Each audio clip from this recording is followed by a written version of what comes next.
Hidup di era yang katanya paling banyak peluang, tapi kok rasanya makin sesak. Gaji lu naik 5%, tapi biaya hidup naik 20%. Lu kerja, lu capek, tapi tabungan nggak nambah. Setiap hari lu lihat peluang di mana-mana, tapi yang lu rasain cuma tekanan. Seolah-olah dunia modern itu penuh hadiah, tapi bungkusnya jebakan. Sementara itu, karir makin banyak pilihan, tapi justru makin bikin bingung. Semua orang kelihatan melesat, tapi lu ngerasa kayak masih di tempat.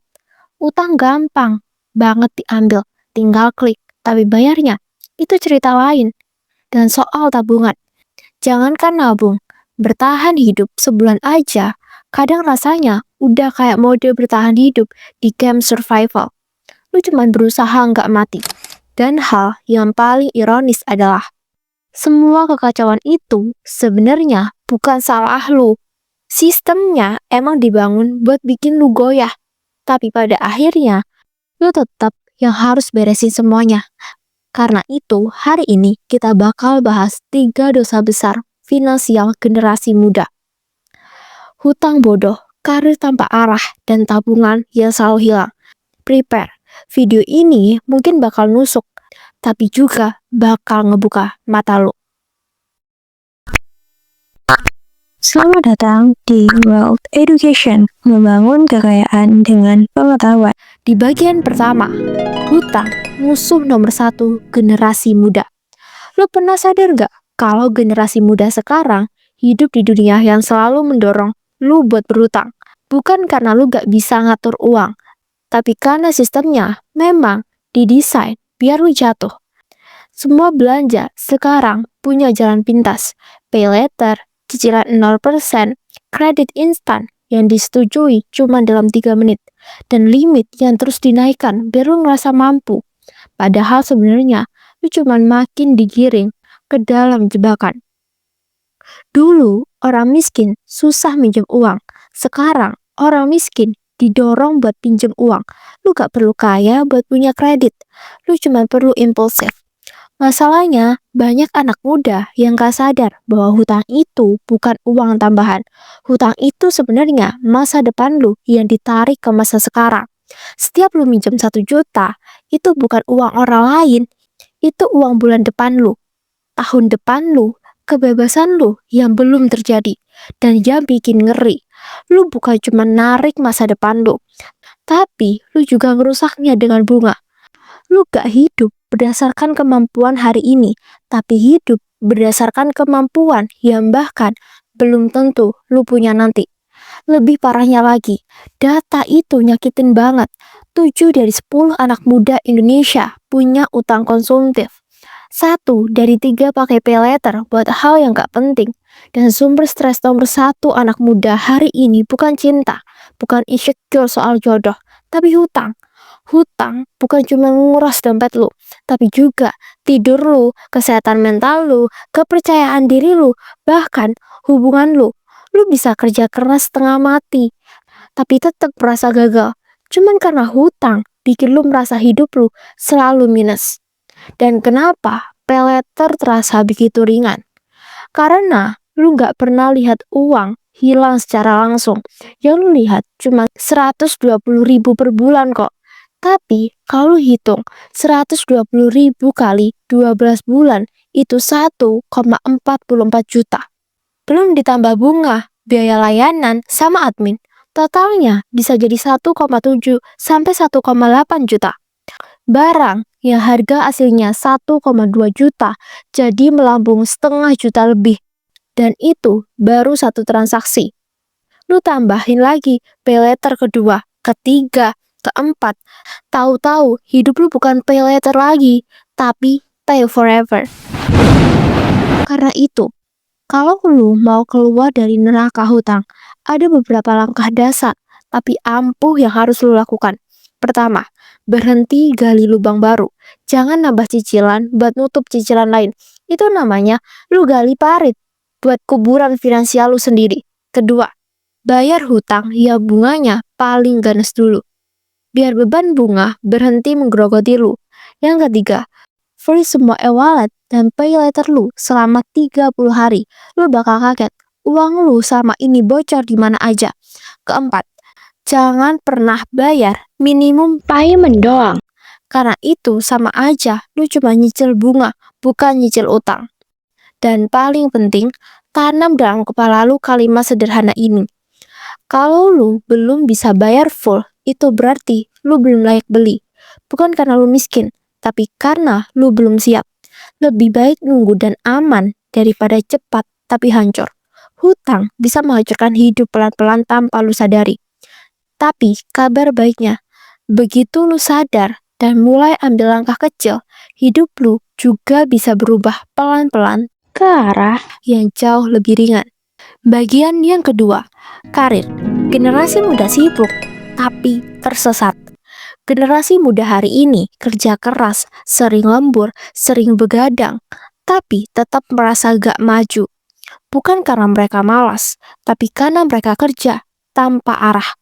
Kalau generasi sebelum kita bisa bertahan 20 tahun di satu tempat, generasi sekarang malah gonta-ganti kerja tiap beberapa bulan. Kerja 4 bulan capek, 8 bulan burn out, 1 tahun bingung mau kemana. Dan lu tahu kenapa? Karena lu punya 100 pilihan karir, tapi nol kejelasan tentang jalan hidup lu sendiri. Terlalu banyak pilihan justru bikin lu makin tersesat. Dan ada fakta pahit yang harus lu telan. Kalau skill lu gak berharga, lu cuman angka di spreadsheet perusahaan. Lu diganti pun, perusahaan gak bakal goyang. Dunia kerja modern itu brutal. Kalau skill lu rata-rata, gaji lu juga bakal rata-rata. Gak peduli lu rajin, gak peduli lu loyal. Kalau kontribusi lu biasa-biasa aja, reward yang lu dapet juga bakal biasa. Dunia kerja gak bayar lu berdasarkan niat baik, tapi berdasarkan nilai yang lu bawa. Masalah terbesar generasi muda adalah penyakit karir yang halus tapi matikan. Lu FOMO karir, semua job kelihatan menggiurkan, semua bidang kelihatan peluang besar. Lu pindah kerja tanpa strategi, belajar skill yang lagi viral, tapi gak relevan dengan jalur hidup lu. Lu kerja tanpa punya portfolio, cuma modal CV yang isinya teori, dan sebagian besar dari lu nunggu kesempatan datang. Padahal kesempatan itu dibangun, bukan ditunggu.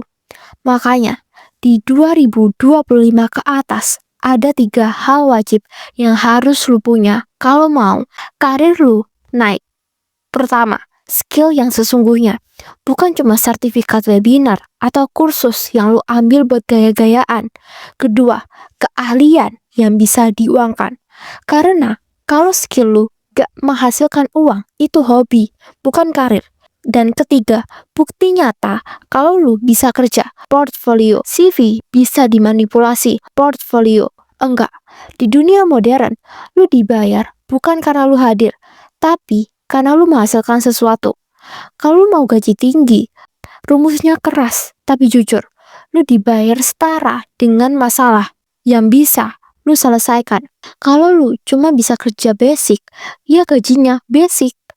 Kalau lu bisa selesaikan masalah kompleks, gaji lu naik. Dan kalau lu bisa bikin perusahaan untung, lu bukan cuma karyawan, lu menjadi aset yang bakal dicari. Dunia kerja sekarang gak tanya lu lulusan mana, tapi lu bisa nyelesain masalah apa. Dan kalau lu mau naik level dalam 6 bulan, langkahnya jelas. Pilih satu skill utama untuk fokus. Luangkan 2 jam per hari buat latihan. Kerjain 3-5 proyek kecil. Gratis pun gak apa-apa. Yang penting nambah portfolio. Bangun bukti kerja. Masuk circle profesional. Dan kirim lamaran ke 30-50 tempat. Karena kesempatan gak datang dari satu pintu doang. Terakhir, negosiasi gaji pakai data, bukan perasaan. Ingat satu hal, karir itu bukan hoki, karir itu strategi.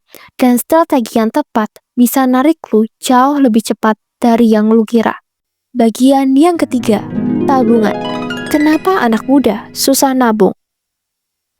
Masalah utama kenapa anak muda susah nabung itu sebenarnya bukan pendapat. Banyak orang kerja keras, gaji masuk tiap bulan, tapi tetap aja kosong di akhir bulan. Bukan karena mereka boros, tapi karena pengeluaran mereka lari lebih cepat daripada gaji masuk. Dunia modern memang dibangun supaya lu boros. Diskon palsu, flash sale tiap hari, iklan yang muncul setiap kali lu scroll, temen yang pamer pencapaian, sampai branding kemewahan yang bikin lu insecure. Lu bukan boros, lu dipaksa boros oleh sistem yang paham betul cara memeras uang lu. Dan tabungan bocor itu hampir selalu berasal dari 3 hal sederhana tapi fatal. Pertama, lifestyle. Gaji naik, gaya hidup ikut naik tanpa sadar. Dulu kopi 12.000 cukup, sekarang merasa harus minum kopi 40.000. Dulu HP setengah juta cukup, sekarang merasa harus ganti yang 7 sampai 12 juta. Kedua, lu nabung di akhir bulan, bukan di awal. Dan akhir bulan itu selalu penuh pengeluaran. Ketiga, lu gak punya tujuan finansial. Kalau gak punya tujuan, ya gak ada alasan buat nabung. Semuanya terasa boleh dibeli. Yang lebih parah, banyak anak muda punya mentalitas salah yang bikin mereka miskin pelan-pelan. Kalimatnya sederhana, gua nabung kalau ada sisa. Padahal, fakta kerasnya, uang itu gak pernah bersisa. Uang akan selalu habis kalau lu gak ngarahin. Lu bisa punya gaji 3 juta atau 30 juta. Kalau misalnya nabung kalau ada sisa, hasilnya sama. Gak ada yang tersisa. Uang butuh aturan, bukan harapan. Makanya, rumus tabungan yang keras tapi efektif itu satu. Paksa diri lu. Masukkan 10-20% gaji lu ke tabungan atau investasi begitu gaji masuk. Anggap tabungan sebagai kewajiban kayak bayar listrik, bukan pilihan kalau lagi mood. Pisahkan e-wallet, satu buat pengeluaran wajib, satu buat lifestyle, dan coba catat 10 transaksi random lu dalam seminggu. Lu bakal kaget melihat betapa banyak uang yang bocor lewat hal-hal kecil yang sebenarnya gak penting. Setelah itu, bangun fondasi yang jarang anak muda punya. Dana darurat. Lu butuh minimal 3-6 bulan biaya hidup. Ini bukan buat gaya-gayaan, bukan buat dipamerin, tapi buat jaga hidup lu dari hancur. Kalau situasi buruk datang, lu bisa di PHK kapan aja, lu bisa sakit, keluarga bisa butuh bantuan. Pemasukan bisa berhenti sewaktu-waktu. Dana darurat adalah perbedaan antara hidup lu berantakan total atau lu punya waktu untuk bangun lagi dengan tenang. Pada akhirnya, tabungan bukan cuma soal angka. Tabungan itu soal ketenangan, soal hidup tanpa panik, soal punya ruang buat ambil keputusan yang lebih baik. Dunia modern selalu berusaha bikin lu boros, tapi lu punya pilihan buat ngelawan, dan begitu lu mulai nabung dengan benar, pelan-pelan hidup lu bakal terasa jauh lebih ringan. Lu mungkin ngerasa hidup lu sekarang berat, gaji kecil, harga-harga naik tanpa ampun, dan tiap hari lu harus ngadepin tekanan sosial dari mana-mana. Teman-teman lu pamer pencapaian, orang tua nuntut ini itu, atau lingkungan cuman bisa ngejudge tanpa ngerti apa yang lo perjuangin. Karena masanya hidup ini kayak musuh yang lu harus lawan sendiri. Tapi gua mau bilang sesuatu yang lebih penting dari semua data dan teori finansial yang lu dengar hari ini. Hidup lu gak harus selalu begini. Lu bisa keluar dari kekacauan ini. Lu bisa bergerak dari fase bertahan hidup menuju fase hidup beneran. Lu bisa bebas dari hutang yang selama ini ngejerat. Lu bisa punya karir yang bikin lu bangga, bukan malu. Lu bisa punya tabungan yang bikin lu tidur nyenyak tanpa harus deg-degan tiap buka e-wallet. Cuma masalahnya, semua itu gak bakal terjadi kalau lu cuma berharap. Hidup gak berubah karena lu pengen. Hidup berubah karena lu gerak. Karena lu mulai ambil keputusan kecil yang tepat setiap hari. Karena lu berhenti lari dari masalah finansial lu dan mulai ngadepin satu persatu. Dan itu gak butuh bakat, gak butuh koneksi, gak butuh hoki. Cuman butuh keberanian buat mulai. Dan ingat, Waktu paling berbahaya dalam hidup lu adalah ketika lu bilang nanti aja. Setiap kali lu bilang besok, lu mundur selangkah. Setiap kali lu bilang nanti, lu kasih kesempatan ke masalah untuk makin gede. Sementara itu, ekonomi terus berubah, biaya hidup terus naik, dan tekanan hidup gak pernah nunggu lu siap. Satu-satunya waktu yang lu punya cuma hari ini. Ekonomi generasi muda memang keras, gak adil, gak ramah, dan kadang terasa kayak semua orang sedang berlomba. Sementara lu bahkan belum mulai lari. Tapi kenyataannya, keras bukan berarti lu harus kalah. Banyak anak muda berhasil keluar dari lingkaran hutang, dari karir tanpa arah, dan hidup yang selalu minus. Dan lu pun bisa. Semua kembali ke satu hal. Apakah lu mau jadi versi diri lu yang cuma ngejalanin hidup tanpa kontrol? Atau versi diri lu yang punya arah, punya disiplin, dan punya kendali atas uang lu sendiri? Masa depan finansial lu gak datang dari keberuntungan. Masa depan finansial lu datang dari keputusan yang lu buat mulai hari ini.